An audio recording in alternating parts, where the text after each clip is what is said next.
హైదరాబాద్ నగరంలో ఓ ఆలయంలోని హుండీలోని డబ్బులను దోచుకెళ్లారు దొంగలు. హనుమాన్ ఆలయంలో హుండీలో ఉన్న డబ్బులను టార్గెట్ చేసిన దొంగలు కట్టర్ సహాయంతో పగలగొట్టి దోచుకెళ్లారు.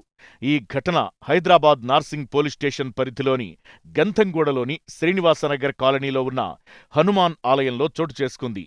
దొంగ గురువారం అర్ధరాత్రి ఆలయంలోకి ప్రవేశించి దోచుకెళ్లాడు.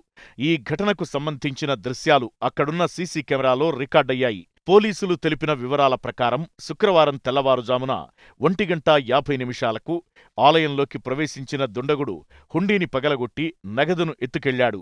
దుండగుడు ఆలయంలోకి ప్రవేశించిన అనంతరం తొలుత హుండీ తాళం తీయడానికి యత్నించాడు. అది రాకపోవడంతో కట్టర్ సహాయంతో దానిని పగలగొట్టాడు. అయితే హుండీ ఎదురుగా కెమెరా ఉన్న విషయాన్ని పసిగట్టి మొహం కనిపించకుండా వస్త్రం కట్టుకున్నాడు. కాగా ఉదయాన్నే ఆలయానికి వచ్చిన పూజారులు, సిబ్బంది ఇది చూసి పోలీసులకు సమాచారం అందించారు.